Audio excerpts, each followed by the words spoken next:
Hello and welcome back to another episode of French Ear Trumpets. I'm Andy from AJ in France. We've got Colin from French Countryside Live, and back by popular demand is Robbie from Escape to France Charente.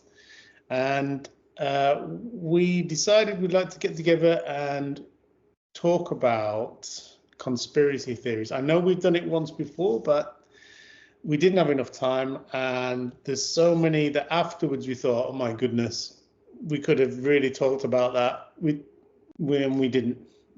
So when we mentioned it, Robbie said he would like to be here, so he is, and that's great. So, okay, quick catch up though. Robbie, your channel's doing great, really, really good.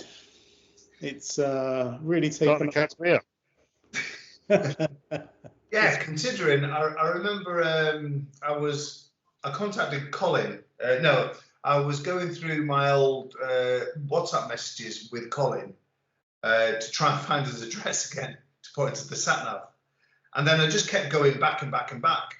And I remember Colin doing me a shout out on his channel, and this was like a year ago, saying, Colin, thanks for the shout out. I've got another 10 subscribers. I'm up to 100. Yeah, yeah. And what are you on now? What's the latest? Roughly 2,471. No, So that's brilliant. Really well done. I mean, but you put a lot of effort into it, and we both say, don't we, that the amount of absolutely, yeah. You get out what you put in. Exactly that. So, but anyway, I love doing it. Even though the subject matter is dry. You know, some days, because I post Monday, Wednesday, Friday. The Monday one's always longer because it incorporates Saturday, Sunday, Monday. Some days I just don't do anything. So what I try and do is I try to make it a little bit more interesting with the editing and just me being a bit silly, you know. So it's I enjoy doing it. Yeah, that and it comes across, and that's why you've done so well. Anytime you do something you enjoy, you usually succeed at. So that is definitely true for your channel. It's great, and it's good. But saying that, Go on. YouTube is a bit like Tinder. Okay. Is that the sound of ice cracking? I'm sure that's the sound of thin ice cracking there. No. So if you want to know how well you are liked within society, if you want a true reflection on how well people actually like you as a person, create your own YouTube channel.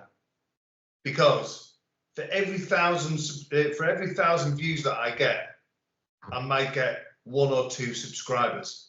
Now, if you put that into math, that is like 0.1 or 0.2% of the people that see you in your life go, you know what, he's worth investing in.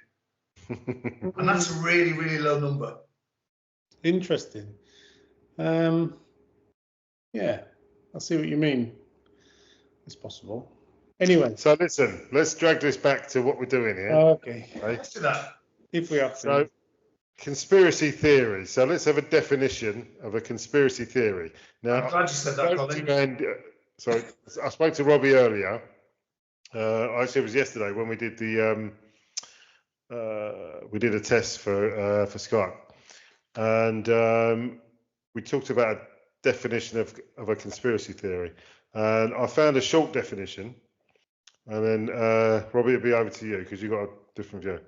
So, a short definition is a small minority choose to believe in an alternative truth. Yeah, I like that one. What have you got, Robbie? And the one I've got is from the dictionary, Oxford, a belief that some secret but influential organisation is responsible for an event or phenomenon. I can see how both of those would actually work together. Yeah, definitely. You could approach that with 2 different. Well, that's the whole point of conspiracy theories, to be honest. I'll rest my case, Your Honour. Yeah, that's it. So that's the end of the episode. Yeah, thanks very much for watching. Now, I don't like the term conspiracy theory. Go on then. because it tends to devalue what the suggestion is. So it's derogatory, basically. The actual label of conspiracy theory, immediately as you say it, you think, well, it's wrong. Yeah, and as Colin said to me yesterday, it's so enshrouded within popular culture that it's now become a dumb term. That you mentioned conspiracy theory, and it's like it's already people go, ugh, here we go. I like to use the word hypothesis. Okay. From my previous employment, that's what I had to do. And for those that I've never tuned in before, I was a detective inspector within the police. I was a senior investigating officer, had to investigate many complex and serious crimes. And so the parlance that we would use is hypothesis. Now, the definition of hypothesis, as I happen to have in front of me, because I don't know it by heart, and I should do, is a supposition or proposed explanation made on the basis of limited evidence as a starting point for further investigation. Okay. Yeah, I can see that. So, just for example, if you threw out there about is the planet being watched by aliens, the hypothesis 1 is yes, hypothesis 2 is no, hypothesis 3 is I don't know. Let's investigate that. Okay. So it moves it away from being a conspiracy theory into an investigation. Okay. But the thing that separates it, I think, would be that there is a group of people, going back to what Colin said, integrating into that is there's a group of people who've already made their mind up with the existing evidence that is there. But when other people look at it, they come to a different conclusion. I think it's a very recent thing, right? So just going back to that definition, a small minority choose to believe in an alternative truth. I think it's a very recent thing that the truth becomes subjective. So the truth becomes your truth. Rather than being the truth, it becomes your truth. But often people look in things to reinforce their belief and then discard any other evidence to the contrary. So that's what leads to the development of it. Right. So what you're saying is it's making the evidence fit the truth. Pretty much. Yeah. All right. So leaping forward, the first conspiracy / hypothesis. Go on, hit me. Oh no! No, come on, Colin. Come on, back in the room. Come on, back in the room. Go. Say it again. The dead internet theory. Now, the dead internet theory means that from 2016 onwards, bots would have made the most traffic on the internet. So it's artificial intelligence would have made the most traffic on the internet. So that means that comments, reports, and everything. But the responses to those, those reports are also made by bots. Okay, so basically, let's say you had a YouTube video. The comments are all made by AI or I think it's a bit different with the with YouTube because you've got visuals. But so you're talking Twitter with Reddit and all your other written reports and so on. But they reckon that bots account for 50% of all internet traffic at the moment. Bots, yeah, I can believe it. I've had some weird comments on my channel. Yeah. Which it does. I fell for it the first time, and it's a question followed by an answer, followed by an answer, followed by an answer, which is quite clearly from. Well, it's not quite clearly from bots. I only knew it was quite clearly from bots when it happened on the second video in exactly the same diction. And it's like, are there any passive earning opportunities in France? I thought, that's a good question. I thought, well, it depends on your visa. So I reply saying, don't take advice from me. I'm just an Herbert from Runcorn. I have no idea what I'm talking about. Herbert from Runcorn here. but then the responses after that is like giving proper advice, but all leading to somebody to link to a website. Yeah, of course. Yeah. But it's so cleverly worded, and the timing is so perfect because it's not straight away. Yeah, it's quite scary. I think you're probably right that the amount of bots is incredible. I think something like 80% of all internet traffic is spam, is rubbish, complete nonsense. There's only 20% of it which is actually useful or used. So I can believe that, actually. I'm not entirely certain that's super conspiracy as we think about it. I think it's plausible. I honestly think that's possible. There's just so many automated responses to everything now. I mean, you go to your bank or you go to any site like that, there's always a little chatbot. Chatbot, yeah.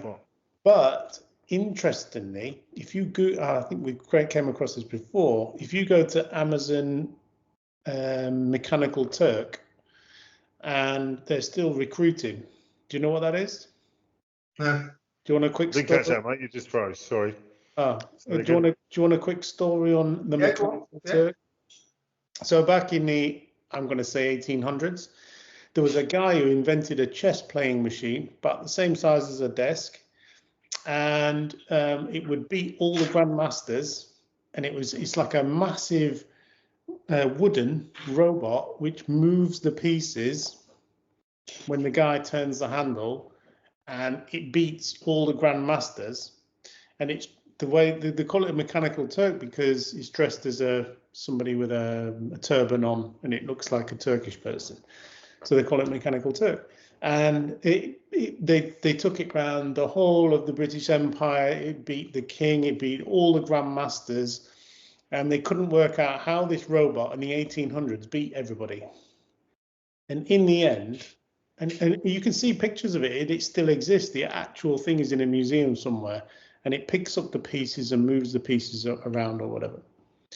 And in the end, in the desk, there's a midget who is a grandmaster.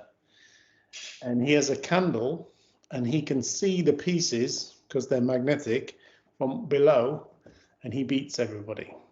And it's a human being pretending to be a robot. So Amazon Mechanical Turk, who you can still apply to have a job with, they actually pass off humans as AI, the opposite way around to what you think. So some of the stuff you think, oh, that's AI doing it, it's actually some guy in wherever pretending to be AI. And that's an actual thing. And right. you can actually Google it, Amazon Mechanical Turk, and they actually called it that as an homage to the machine where it was trying to pass a robot off, and in fact it was a human doing the job. Brilliant story. Brilliant. So that's true, and it's completely 100% true. Anyway, so there you go. A little story. So have you got Robbie? Give me your best conspiracy theory. Come on, hit me with something good. I am glad you asked that because it's actually quite current. And sorry, I'm just trying to scroll through my phone. So right, okay. So Andy, feel free to edit what I'm about to say. We don't do editing on this channel. Right, because it can be quite graphic what I'm about to say. Okay. So I will try and play it down as much as I can. But at the same time, it's supposed to be a light-hearted conversation. Go on. At the same time, I want to be truthful. So this might be Robbie's last appearance on the French Air Trumpet. So on the 27th of October 2010, Yeah. I was probably 2 years into being a detective inspector. Okay. I get called to an allegation that, well, it was an allegation that a horse was found dead in a field in a small place called Alfriston in the part of England called East Sussex. Now, usually I would have a animal cruelty investigation would just form part of an investigation to uniform, which it did at the start. But once they found the level of injuries to the horse, which was actually a gelding called Rascal, who was only 18 months old, they contacted the CID. And for those people in America, you know, that's a team of detectives. It means a criminal investigations department. And a team of detectives led by a detective sergeant would attend.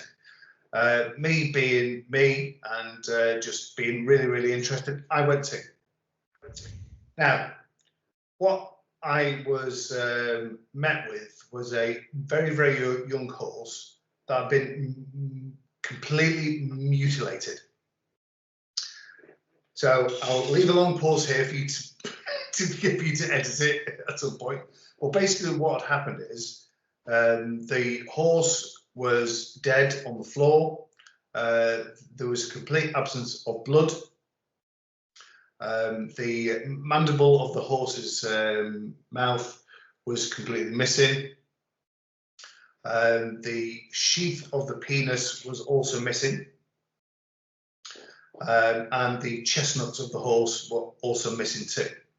So I was completely baffled by this. It was a joint investigation between the police and the RSPCA, and we'd not heard of any of this at all. But with the complete absence of blood, I thought maybe the horse had been drugged. So I'd sought permission and authority from finance to have the horse removed from the scene and taken to the Royal Veterinary College in London for a post-mortem. I don't think anyone's ever done a post-mortem on a horse, especially in this way. And the horse went missing. Pardon? Say that again. The horse. The horse went missing. So we'd phoned so the agreement was that the horse owner would take the horse on an I-4 Williams trailer up to London for the post-mortem. If it was a human being, there'd be a complete continuity of evidence between that horse leaving that scene to the horse entering the Royal College. But because it was a basic animal cruelty investigation, there didn't need to be that continuity of evidence. So we said to the landowner, to the horse owner, can you get the horse up to the college? He said, yes. I get a phone call at 5 o'clock from the horse pathologist saying, where's the horse? And I didn't know. Anyway, I booked on duty the next day. The pathologist said, it's okay, the horse is here. I went, right, fine. I don't care, the horse is there. And they performed a complete autopsy on the horse. Excuse me. So, in short, the horse wasn't drugged. The horse was killed by a sharp implement being inserted through its anus. So it had died internally. Now that is important to know if you was to ever talk about horse and cattle and pig mutilation, where there is always an air of mystery around the lack of blood around the scene. And that's because, in this case anyway, the horse was killed internally. So there was like 500 litres of blood within the horse, which allowed whoever did what they did next to do it without the fear of blood spatter analysis being all over the scene. And not only that, the horse was anally cored, which means that the anus and rectum and colon of the horse was completely removed, and none of this biological matter was actually found at the scene. So I go back to the police station. Obviously, yeah, this information was given to me weeks later, but the first thing I do was I go back to the police station and I put into Google horse mutilation, and the first thing that pops up is alien. And I'm thinking, I can't write that down on my investigation report. I've got to investigate the fact that a person has done this, and not the fact that an alien has come down and has mutilated this horse. But the amount of traffic and information on the internet around horse cattle mutilation, which was prevalent in northern Germany and most parts of America, it was just so overwhelming, and it led me down into a bit of a rabbit hole over the coming years. But the investigation, it didn't go anywhere.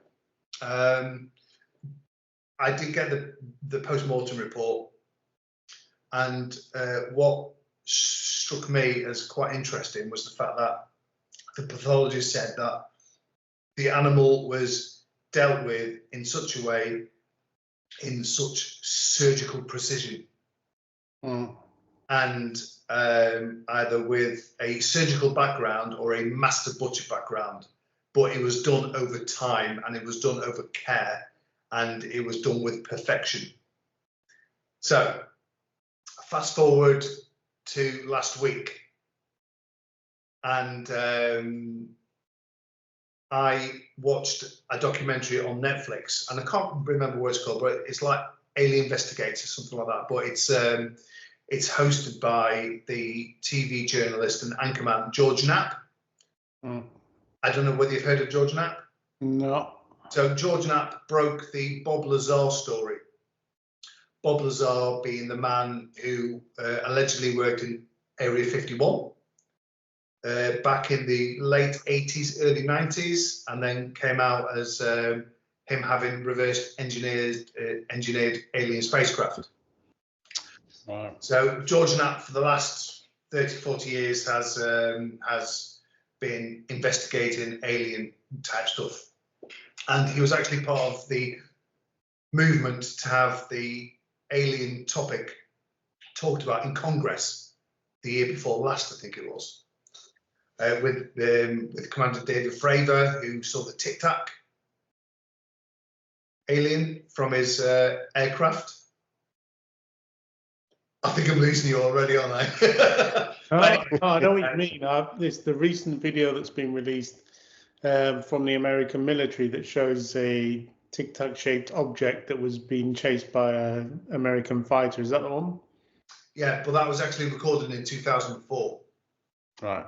But it wasn't until recently, or it may have been 2014, I'm not sure, but it wasn't until recently that the Pentagon have decided to release that. Anyway, so I'm watching this documentary on the alien investigations, and there is the first episode is about cattle and horse mutilation, and there was a big stare around. There is no blood. There is no blood. All these animals have been drained of blood. Now, that really bothered me, because I'm thinking, well, I know why there's no blood at the scene, and it's because they've died internally.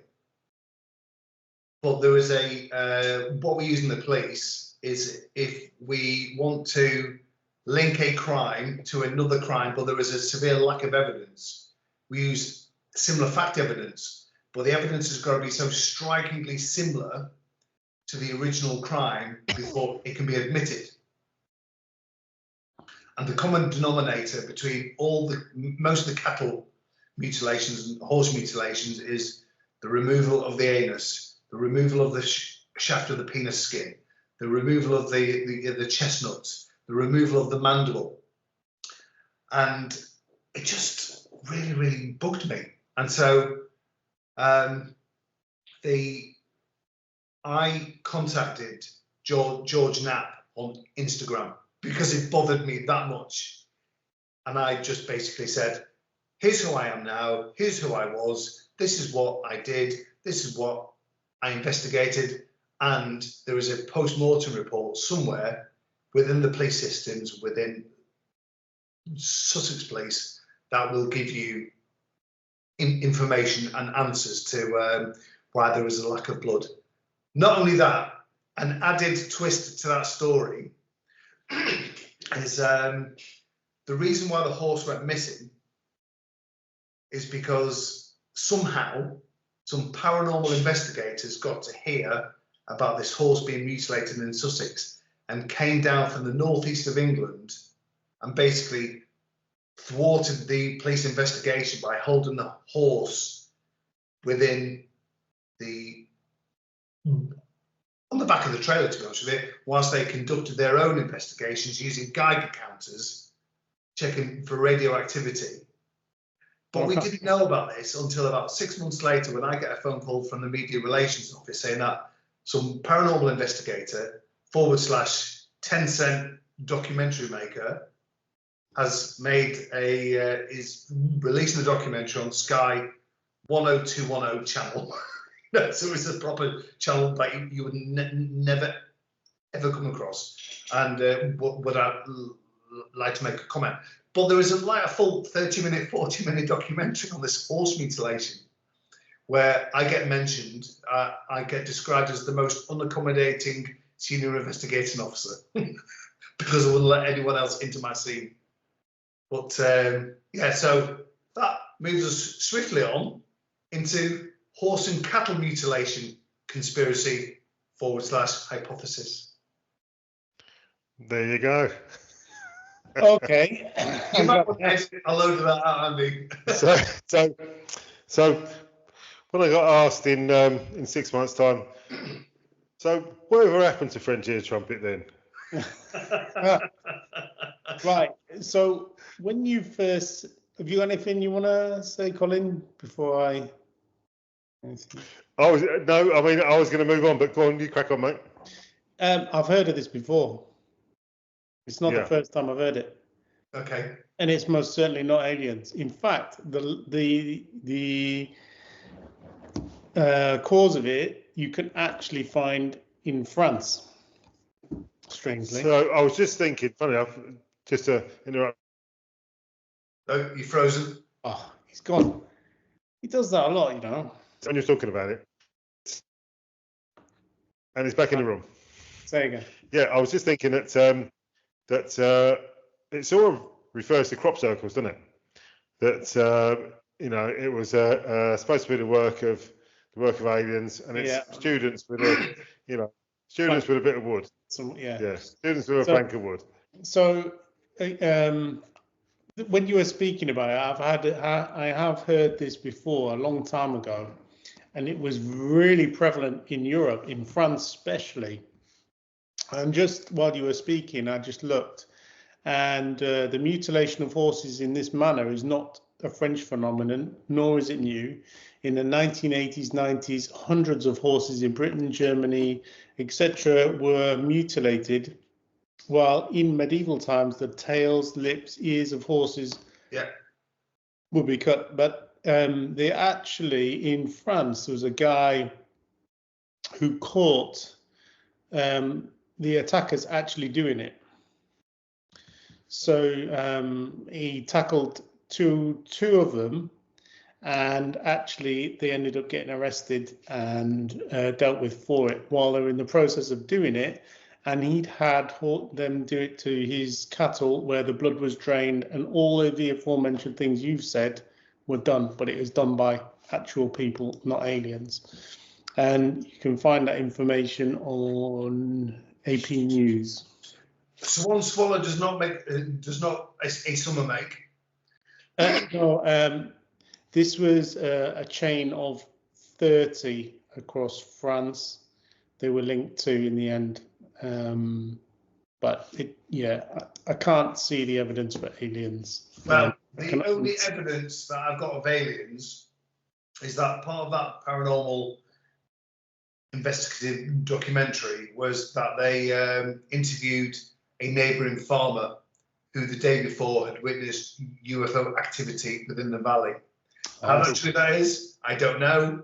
It didn't form part of my hypothesis or investigation for obvious reasons, but yeah, there just seems to be. I don't know. I would like to say that. I mean, don't get me wrong, it's proper weird. But so, while we're talking about aliens, go on. Just one on my list is that the aliens helped build Stonehenge 5 centuries before they invented wheels. Okay. Yeah. Why? Why would they? Again? Why would they want to pile up a pile of stones in a field? It seemed like a good idea at the time. Brilliant. I think this is my problem with a lot of these conspiracy theories. They're just like, why? Why would you do that? So you would think, right? You would think, right, that if aliens landed and said, said to the Druids or whatever the local people were, rather than saying we can move these 60-ton stones from Wales and northern Scotland down and put them in a field in Salisbury, rather than do that, surely the aliens would go, see this is a wheel. Yeah. These are brilliant. You can do stuff with these. Yeah. I think, I've got to agree with that. Why would they? Yeah, no, I'm not sure about that. So where do you stand, Andy? Sorry. So where do you stand with the belief around aliens, simulation theory, etc., etc.? Right, that's two vastly different things, isn't it? Well, is it though? It's not. No, it's not. No, it's not. You're right, actually, thinking it. Yeah, you're right. Well, with aliens, I guess the problem with aliens is too many moving parts.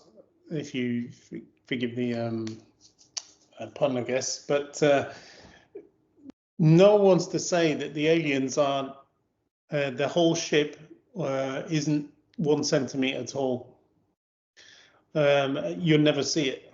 I mean, and when you look at the Earth from space, it's mostly water anyway. This all comes down, right? This all comes down to the conceit of the human race, right? Yeah. We think that we're so perfect that any aliens have got to be like us. Yeah, and the distances and time that they would even the closest possible planet to us that could even support life. It's just insane to think that it's probably gone anyway now. We're just looking at the trace of it in the sky. It depends if you want to subscribe to the laws of physics or not. Exactly. And if you look at the Drake equation, who has formulated a mathematical equation around how many inhabitable planets there are. The whole system, there is actually quite a lot. Now, if you look at exactly what you said, Colin, around the laws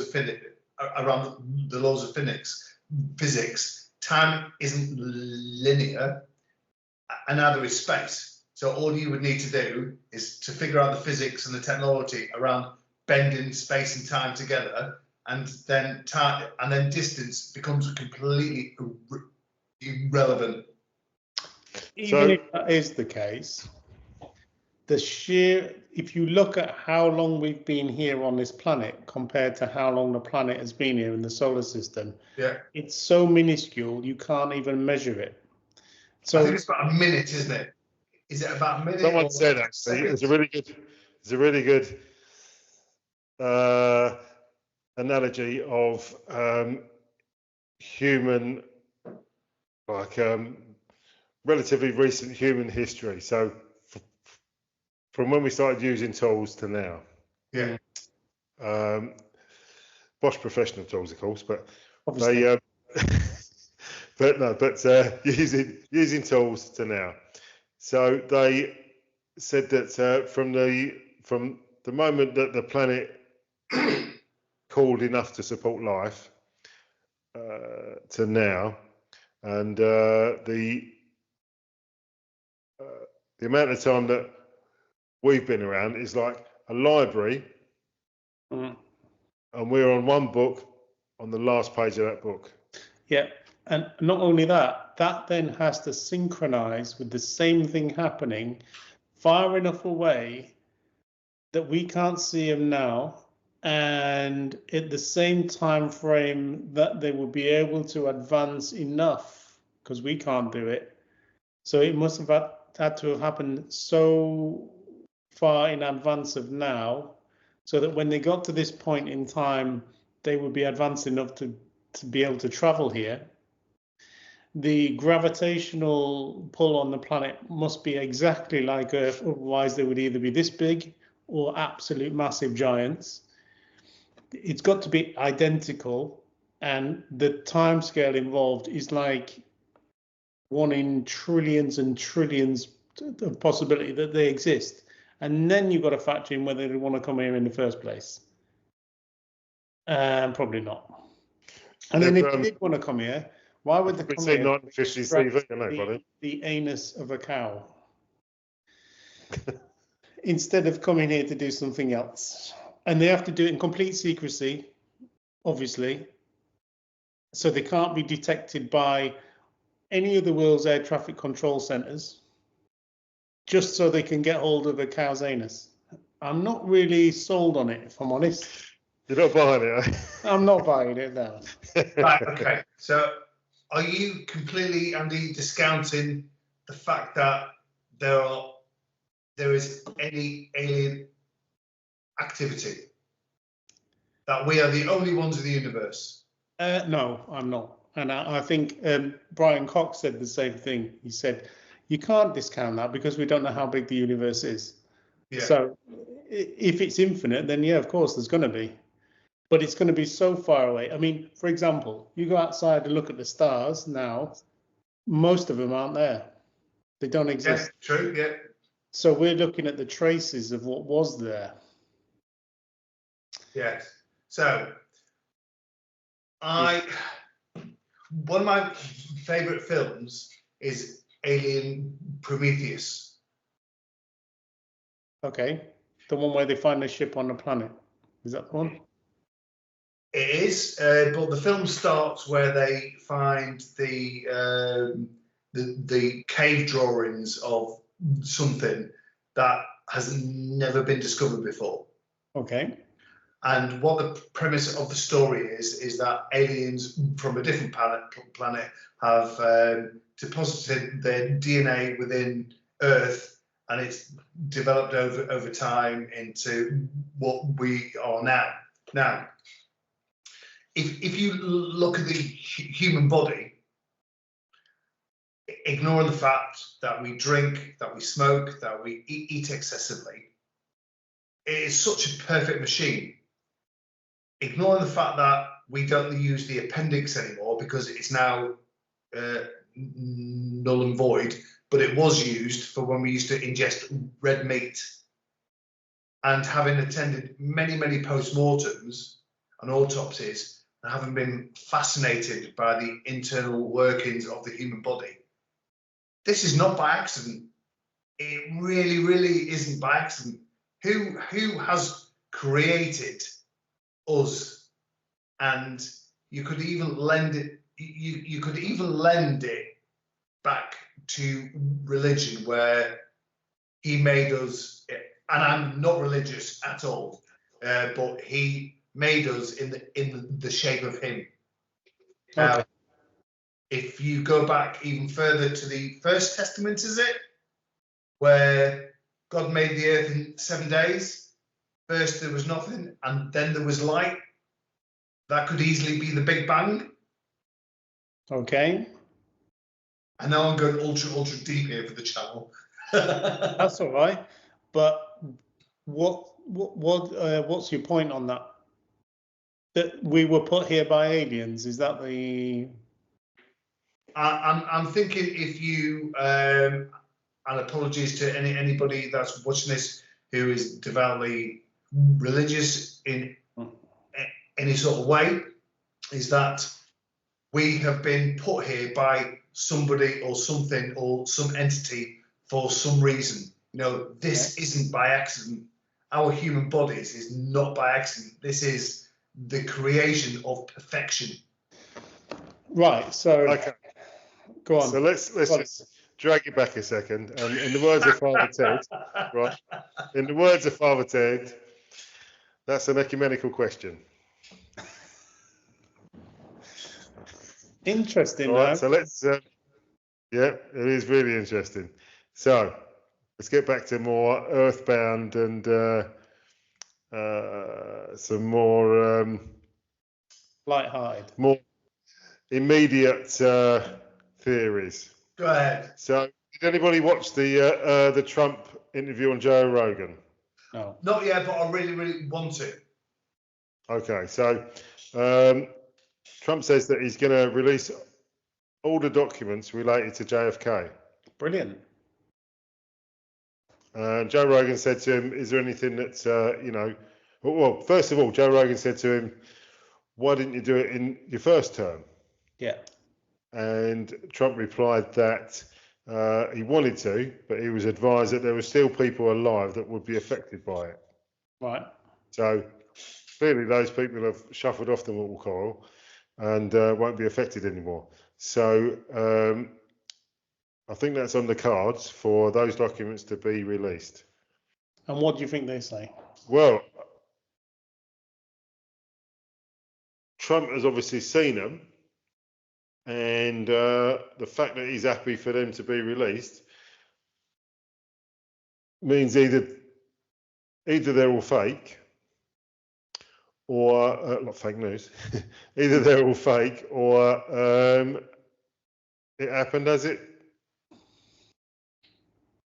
did. As it did, yeah.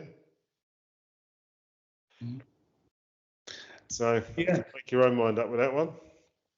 I mean, that's one of the very cornerstone conspiracy theories, isn't it? Yes. The assassination of JFK. Yeah. What's your thoughts on that, Robbie, as a investigator? Well, if that was to land on my desk, it would either be Lee Harvey Oswald was a lone wolf, or Lee Harvey Oswald was part of an organisation that was intent on assassinating JFK for a political or what? Because there is the political aspect of the assassination, and there is also the mafia as well. I think you have to factor in that Jack Ruby was able to also assassinate Lee Harvey Oswald whilst he was in police custody and been transferred, surrounded by policemen. Yeah. Yeah, but then you've got to then, were those policemen also part of the conspiracy theory? That's what I'm saying to you. So, what was their brief that day? Yeah. You know what I mean? Or was it just down to pure incompetence? See, just a quick question, Robbie. I find the whole thing weird that he was shot on the way to or away from a courthouse. I mean, in the I think UK, you're still in the courthouse, actually. Yeah, in the UK, it's a completely different entrance and exit for people who are on remand, isn't it?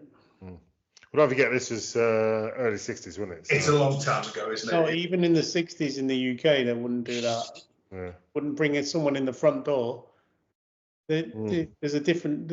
Obviously, if you arrest someone in the UK, I'm right in thinking, for murder, they will be placed on remand normally. Very rare they wouldn't be. So they'd be in a prison. So they'd be brought to the courthouse in a prison van, car, whatever, in the back door, and then they're brought up to the courthouse, to the courtroom, dealt with, and they would go at a completely separate thing. I mean, where the defendant is a completely different entry and access to the rest of the court. Otherwise, you could have the victim and the defendant in the same room using the same staircase. So they would go out there and they would get back in the car or the van and go back to prison for murder. Is that how it worked, Robbie? It is, but if you was suggesting that his egress from the court was deliberate and it was to facilitate an execution. Is it possible? is it possible for it to filter down to grassroots level of policing? I find that hard to believe. You know, that would be. I'm struggle with that. Yeah. That would be hypothesis number 18, and it wouldn't be a working one. I'd be going, whatever, go away. But then you've got to remain open-minded. You know, you've got to exhaust all lines of inquiry until you can apportion your time and effort to a working hypothesis. I don't know whether if I was in the same situation. But it doesn't have to be those people walking to and from the courthouse don't have to be involved. It can be just a governor or whatever saying, no, we're not going out the back door, the car's out the front. Yeah, but you know how many chains of command that there are, though, Andy? Do you know what I mean? For somebody to sit around and say, that's rubbish, that's unsafe. I don't know if America works like that, to be honest. If someone in the as I say, don't forget, says, this is early 60s America. Yeah. This is early 60s America in Texas. It only needs to be the head of the Secret Service, guess, probably, who's dealing with it because it's a president killer, or the DA. The DA goes, no, take him out the front. Everyone does what the DA says. The DA could have been, like you said, told by a mafia, just make sure he goes out the front door. That's it. That's all you need to do, is just make sure he goes out the front door, and we'll do the rest.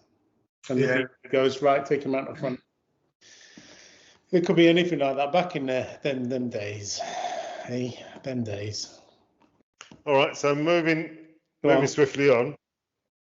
So another conspiracy theory that I found was that AIDS. Right, hold on. AIDS was. Go on. I think I've heard this one. Okay, AIDS was invented by the CIA to control the African American population, and it was all at the behest of Richard Nixon. Yeah. So the first patient zero that we can trace back for AIDS is actually a white guy, and he's actually American. There you go. So was that done on purpose? Or was that done on purpose? I think it was a jump from species, actually. You can trace it from, I'm going to say primates. Yeah, the Congo, I think, yeah. So it turns out that this conspiracy theory was actually created by the KGB to discredit America. The KGB wrote a bunch of articles and published them. Nice. And of course, you know, people read them and ran off with the burning torch. Brilliant. Yeah. What I want to know, the thing is, I want to know is the level of involvement of Russian cyber or otherwise influence on the current presidential election in America, and also Brexit and what do people think about that? You two specifically. So the level of, the KGB have got, or what would have been, was it the FSB, isn't it now? FSB, yeah. So them and the Chinese have got a whole departments and sections involved in posting and bots. Coming right back to what we, the first theory that we looked at, which was bots. The majority of that is Russian and Chinese, just to spread disinformation and destabilise the West. Yeah. So what do we think? Do we think there was a lot of influence in the Brexit and Trump campaigns, or what? Have you actually? There is a Netflix documentary, The Great Hack. It might not be that. The Great something or other. and it's an interview with all the people from Cambridge Analytica. And Yes. have you seen it? No, but I read all about it. It's really good. If you can get it on Netflix, it's worth watching. And it's about how they used, it wasn't specifically Russian, which is why, it's probably not relevant to what I've just said, but how they used methods to identify groups of people that could be easily manipulated. Yeah. So what do we think about, because I've got another quick question after this, but what do we think about Russian involvement in the latest Donald Trump? Do they want him or do they not want him? Is it in their interest or not to have a Donald Trump? I think it kind of is in their interest, because the last thing that, so let's just look at Ukraine as an example, right? So in an ideal world, Trump is going to go there and he's going to say to Putin, I understand what you're doing, but you've got to stop this. And then he's going to go to Zelensky and say, look, you just got to take it. You just got to suck it up. The Russians got this far, you just got to suck it up. And this is where it stops. Right. So the Russians will be happy with that. They wouldn't want a democratic candidate who would support Ukraine to get rid of Russia. Is that what you're thinking?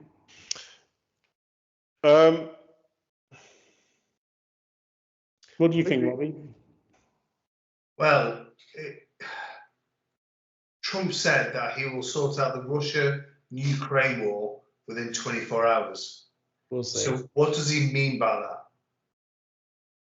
Surely he can't mean nuclear, but then he also engaged in dialogue between North and South Korea when he was in his presidency too. So whether he's talking more of a diplomatic solution, but Putin is hell-bent on reclaiming the whole of Ukraine as part of the Russian sovereignty. Yeah, probably, yeah. So what can Trump say to Putin, who just seems like a complete mental maniac, in order for him to go, oh, you know what, you're right, oh yeah, I think we're going to stop here. I don't know what it's called, tactical communication within policing, and then you have to escalate up to physical force. Does Trump mean that he's going to deploy the military to solve it? And what benefit does it have to America? Let me just say that following this YouTube video, if all three of us suddenly unalive ourselves, we didn't do it. It was all Robbie's idea. Take Robbie. My channel was French Countryside Life. 3 o'clock in the morning. Who can that be at the door? I don't think they use the doors, mate. No, that's probably right. Yeah. Well, if they're going to use my roof, they might as well fix it. That's it. All right, so here's a cracker for you. Go on, give me another one. See this one coming. Prince Charles is a vampire. Now, I've heard Prince Charles and the royal family are lizard people. No, Prince Charles is a vampire. So, Prince Charles, I think it's his great-grandmother, Queen Mary, who was the consort of George V. Okay. Was the half-brother of Vlad IV, who was of Vlad the Impaler, the original Dracula. Okay, so that could be true, but then what is your definition of a vampire? Is it pop culture vampire, or is it just somebody who was related to? I don't really know, but I just wanted to say Prince Charles is a vampire. Brilliant, brilliant. It's only till recently the Prince of Wales actually even visited the UK in popular history. Before the royal family, who are what's their actual name? Saxe-Coburn, something like that. Saxe-Coburn, yeah. Before that, the Prince of Wales never even came to England or UK. It was based in Germany, and he was the Prince of Wales from Germany, and they very rarely came over anyway. So the First World War was a bit embarrassing for the royal family, wasn't it? a little bit, yeah, because they're all the whole family, weren't they? Oh, yeah. Can you tell cousin or uncle so to stop doing the war stuff, please? Okay. So here's another great one. Meghan Markle is a robot. A robot? But where were you getting these from? Oh, he's frozen again. Go on. He's just making them up. I know. Where'd you get them from? So there's an advert during I'm a Celebrity. No, not I'm a Celebrity. It's good. It's good info. This go on. Yeah, there's an advert where Meghan Markle and Prince Harry were reproduced by Waxworks, and people saw that and assumed that was the fact that they were so still that they was robots. So that's mental. That's a brilliant one. That I like that. Yeah.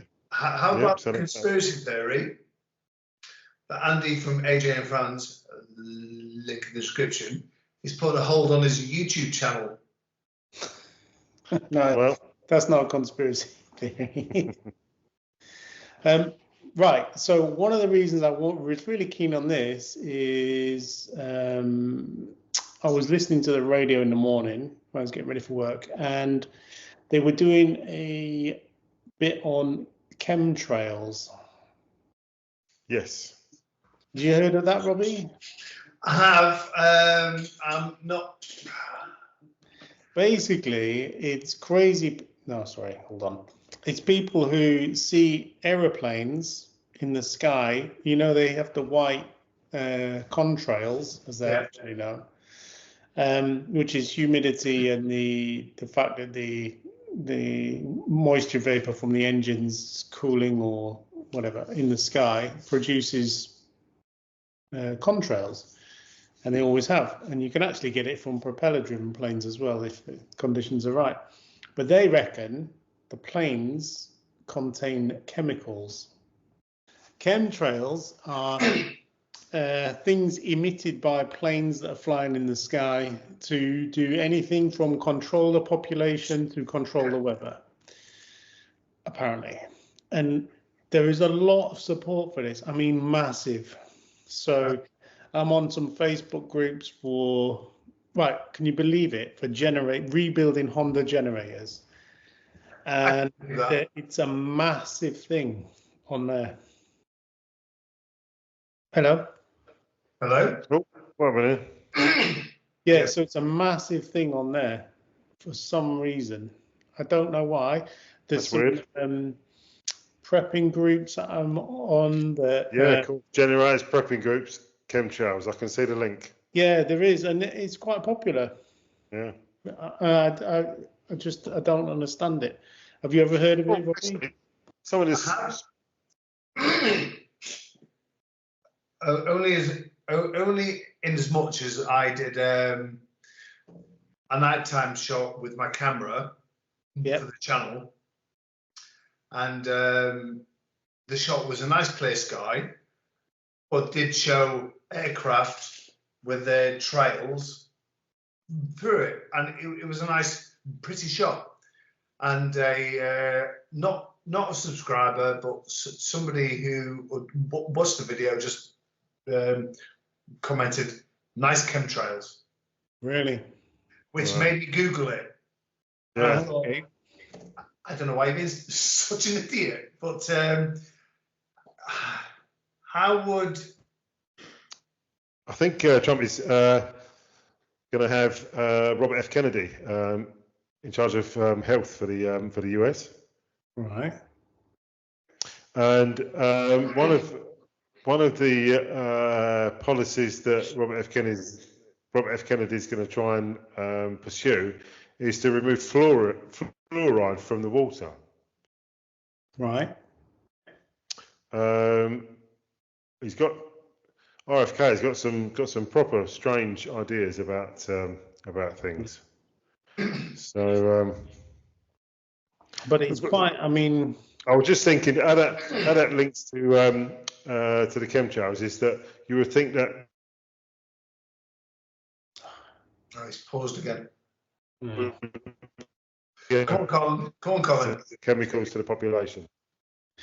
It's a method Okay, of and we're back in the distributing chemicals to the population. Yeah, I mean, it's possible, and the problem is there's always some actual truth that's come beforehand, which they then use to boost their evidence for this happening. So actual cloud seeding is possible. So you can send rain. That's a real thing. Yeah, and you can try and make it rain, or you can try and form clouds with chemicals. That's entirely possible. Silver iodide or something like that can do it. Iodide, yeah, you're right, yeah. But it's that people then look at it and say, well, that must be it. But the actual practicalities of loading that much chemical onto a plane, right? So I don't know if you know, but to take a plane off, fly it to its destination, you've got to know exactly, well, pretty accurately, the weight of the plane. Yeah. Including fuel, passengers, and everything. You've got to know the distance, etc., etc. So if there's extra tanks on board filled up with a miscellaneous liquid, I'm assuming it's a liquid because gas wouldn't last long. Yeah. Then that weight has got to be accounted for, and how they're going to have to put more fuel on to carry that weight. But if they say they put it in the fuel, so when it burns, then it's got to get through a 1,000-degree turbo engine to be of any use, and it won't be. Yeah. And even if it did, then it wouldn't be fully efficient as a fuel, so you'd need more of it. And the specific weight and production of fuel is highly regulated, obviously. So there's just actually no way that it could possibly be undertaken. And everybody says that, but it still doesn't stop it being a conspiracy theory. That's because... And you don't actually know... Yeah, sorry, Colin. You don't actually know if the science has to be that exact. You may know the weight of the aircraft, you may know the weight of the luggage, but you don't know the weight of the passengers. So if it needs to be that exact, then you can never do it unless you weigh all the passengers beforehand. Yes, I see what you're saying. You would have to really know everything to try and smuggle that amount of chemicals on board. Is that what you're saying? Yeah. But then how many people would have to be involved? Passengers, that's what you need. And this equipment would have to be fitted to every jet, because every jet makes them, and it'd have to be maintained and refueled by every single. I'm not having it. I'm not buying it, Andy. I'm not buying chemtrails. That's a lot of. No. I'm not buying it. All right, so listen, I've got time's hurting and I've got 2 left. Go on. I think we can extend this edition because it's quite good. Yeah. So the first one, the Barack Obama birthright issue. Oh. So he was born in 1961 in Honolulu, Hawaii. Yeah. His father was from Kenya. And there was some conspiracy theories about that he was actually born in Kenya, and so therefore he wouldn't have a right to be the president. In 2008 and 2011, Barack Obama released copies of his birth certificate to prove beyond reasonable doubt that he was actually born in Hawaii. The 2008 was the short form, and 2011 was the full Monty birth certificate. So, what do you make of that? Well, it's like when Donald Trump last time said that they didn't properly win the election and it was fake. There was no hint of that this time. They're quite happy with the voting machines and everything, the way it went. Yeah. It's a similar kind of thing. Well, it's funny that because he won, isn't it? But yeah, I think it's a similar kind of thing. It's just some nonsense dragged up by, but that's not unusual. I mean, it doesn't really apply to the UK. For example, our Chancellor of the Exchequer during COVID was actually an American citizen, had a green card and was paying taxes in America. Didn't really reside here at all. And that was Rishi Sunak. He only changed it when he became Prime Minister. Boris Johnson, of course, is obviously he's American. He's not wasn't born in Britain. So we don't really mind about that kind of stuff, but they do. That's a big thing for them. Yeah. So that they'd be keen to push that because everyone has to be American. But in fact, he was born in America. And why he's in America? Of course he was, yeah. So my last one. Go on. Strap in for this one. I'm waiting. Hit me. So,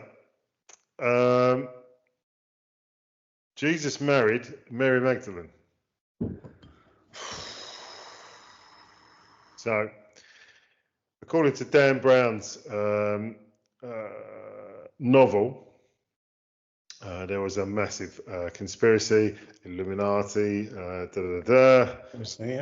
Yeah, that Jesus had actually married Mary Magdalene and produced their union produced 2 children.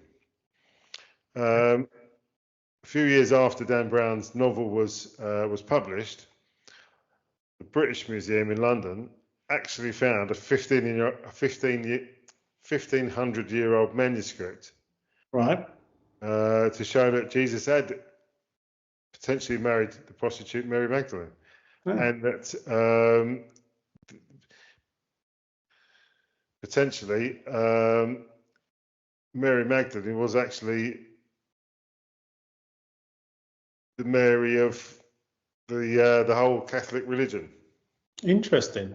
Do you know what? I can't really comment on this because I don't know. I'm atheist, so I don't even follow religion. It makes no difference to me whatsoever. What do you think, Robbie? Have you got any insight on that? Me like you, there are 2,000 gods that are being worshipped in the world. I just worship one less than you.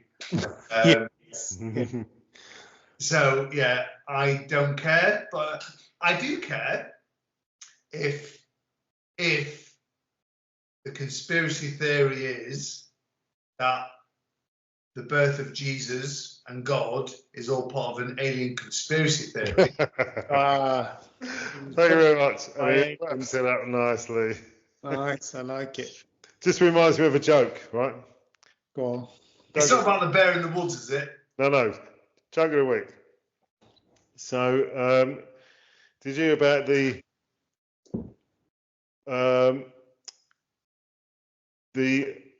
agnostic dyslexic? Sorry. Do you want me to come back to you? We'll come back to it. Hang on. Right. I've had some of them, that's the problem. Right. It's been an edited nightmare, this, Andy. Edit the shit out of this one. It's all staying in. Did you hear about the agnostic insomniac dyslexic? No. Go on. He lies awake at night wondering whether there's a dog. I do like that. It was worth waiting for, wasn't it? It was worth the wait, mate. It was worth the wait. So another thing that pops up with real actual consequences is I think it was mentioned by our guest last week, the pandemic, and they referred to it as the scamdemic, and that it never really happened. And I think it's quite dangerous, because I don't know if you know, but the increase in childhood diseases in the UK specifically, I don't know about France, but is massive, because people are afraid to go and get vaccinations for anything. Things that you would have just gone and done as, you know, par for course when you were younger. They just don't do it anymore, and because So of is that just ignorance, or is it? No, I think it's the problem with these conspiracy theories, coming back to the theme of this, is that it actually influences people to take actions that they wouldn't normally do, which leads to a major problem. So there's an increase in TB, there's an increase in scarlet fever, there's an increase in all sorts of stuff. And it's because people are reluctant to take vaccinations, even though it's been available for almost 100 years in some cases.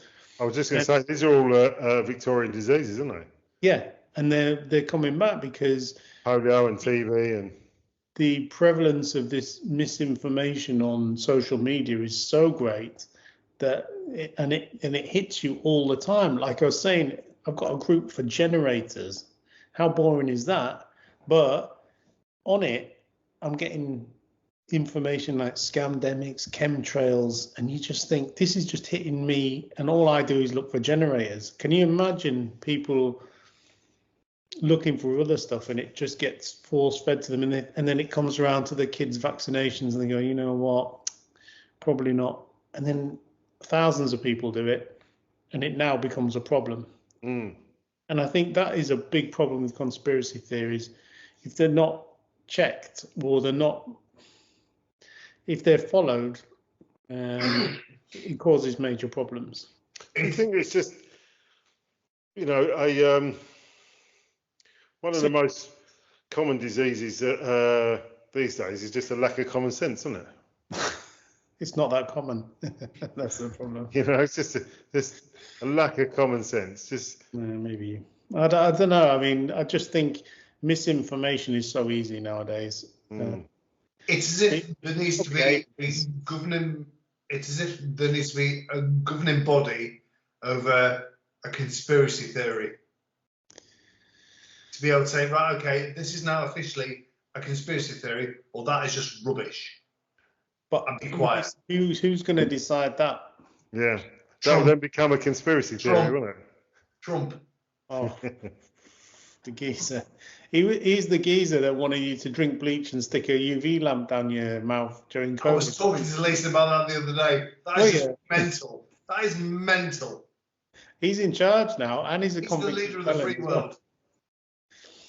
Our supreme leader is a convicted felon, and he wanted to drink bleach and stick a UV light. I don't know if it was down or up. I'm not sure, but both probably double-ended. Right. Instead of Kenneth Williams here. Come on, right? Give me one more, Robbie. Give me another conspiracy. Something you've heard, and you hear it quite a lot. Right. So, the dark side of the moon. Did we ever visit the moon, and what is at the other side? What do you think's at the other side? I'm interested in that. I think so. The moon is strange in the fact that it shouldn't be there, and it wasn't always there. And unlike every other moon that there is on any other planet, it doesn't orbit, it doesn't turn, it stays in exactly the same place, which is weird. So when you say weird, you mean you haven't looked at the scientific explanation for that? I have looked at enough scientific explanation to figure out that it's weird, that it just doesn't turn.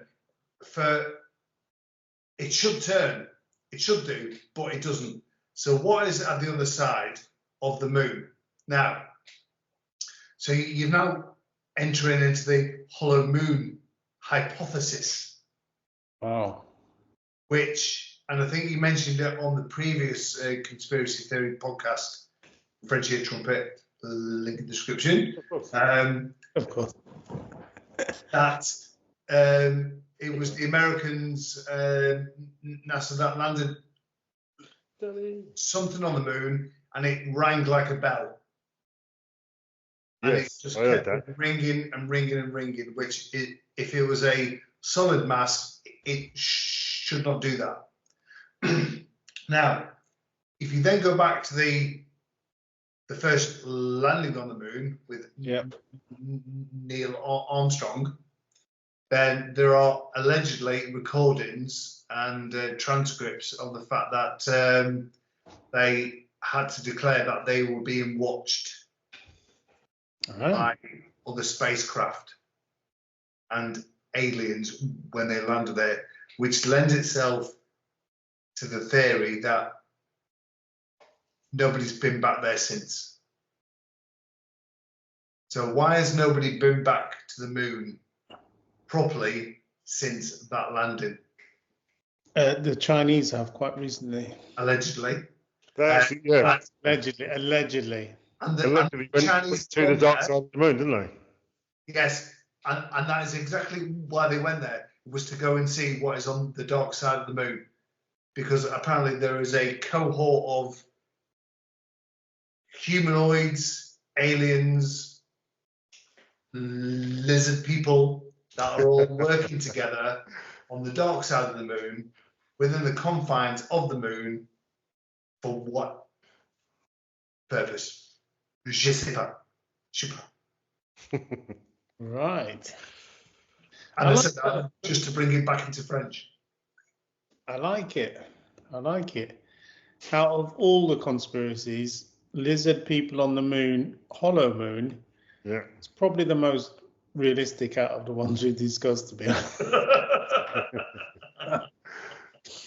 Just going back to your alien thing, I don't know if you remember, but in the 90s, I was always hearing about triangular shaped objects with lights in the sky. It was everywhere. It's got to be UFOs, triangular shaped objects. Yeah. And this was before we realized that they had the stealth bomber. Yes. And it was everywhere. Area 51, triangular lights in the sky. And it turns out, obviously, now we know it was the stealth bomber. Yeah. Considering now drones can do anything you want them to do, any kind of acceleration upwards, downwards, left or right, you've got to say it's most likely it's going to be something like that. No, because they can't do it at the velocity and at odds to physics to what is being reported. You can't go from 1,000,000 miles an hour to a stop and then go up. You can't do that. A drone can't do that. I've had many drones. The DJI Phantom 3 was amazing. It couldn't do that. Right. We're not talking about DJI. We're talking about unlimited money in the American government. Who knows what they can do? But then they have got to have discovered space-time continuum, and they have got to have destroyed the laws of gravity in order to do that. Maybe they did. And where did they get that from? Now, and I can tell you where they may have got that from. They had a raffle on some cereal boxes, and I'm pretty sure one of them had it in there, the results. Okay, so before we go, read the book called The Day After Roswell. Yes, but however, Roswell has now been confirmed that it was in fact actually a weather balloon. It's not. But if you... No, because what happened was the guy originally said it was a weather balloon. Yeah. Then they said it wasn't because it covered up their projects at the time. And then they said actually, and this was in the last 2 years, yeah, in fact it was. So my own personal conspiracy theory is that they sold me a Labrador, and it's actually, look at the size of this. Charlie, come here. Come here. Right. Oh my God. Oh, and it froze just in time as well. Is a unit. Look at That's that. ridiculous. Jesus.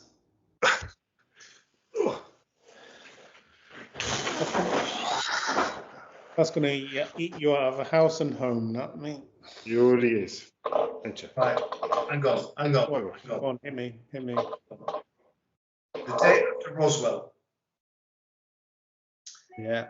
is a book. Right. So it's written by Colonel Philip Corso. I don't know whether I am a believer in aliens or whether I'm a believer in the simulation theory, which would throw everything else out completely. So just give me a summary of the simulation theory then for the channel. The Matrix. Yeah. So we are living in a simulated world by some other people or some other source. So yeah, if you was to listen to Elon Musk with the way that we are progressing with our own AI, and it's going to get to the point where we are going to be able to develop beings that will believe that they are sentient, Right. which would make us then their gods. And at what point does it stop? And it's scary. There is no basis. Yeah, there is no basis for it apart from deja vu, which apparently is a glitch in the Matrix. Okay. And ghosts, which apparently could be a glitch in the Matrix too. So I've not formed that as part of my working hypothesis. Neither have I put aliens as part of my working hypothesis. I'm just open-minded as to everything because I'm just fascinated by the fact that we are not here by accident at all. There is some design that has put us here for a reason, and I don't know what that reason is. I think I need a red pill. Yeah, interesting, because what if it is an accident? What if we are the only people? But put here by who? Who has designed this? Who has designed the lungs, the rib cage that protects the vital organs, that doesn't protect the organs that can regenerate? I know what you're saying, but I would say everything you're saying is what a religious person would say. But then, who is God? Exactly. But you're saying the same thing, but you're just asking who that person is on the other end. Yes. But I'm saying there isn't. There isn't a God at all. No. So who designed us? Well, it's not a feature of design, so to speak. It's just adaptation. So we can trace it, and there's more scientific evidence for that. We can trace it right back to, for example, I'm not an expert in this, far from it. But for example, that single cell organisms evolved, etc., into fish that then could evolve later. We've got dinosaurs, we've got all that kind of stuff that we can actually prove existed way before us. What you're saying is we were landed here, but how do you explain dinosaurs, the bones of stuff that we can actually get? Was that a failed trial run potentially, or I don't know? I speak French a lot, so sometimes I'm.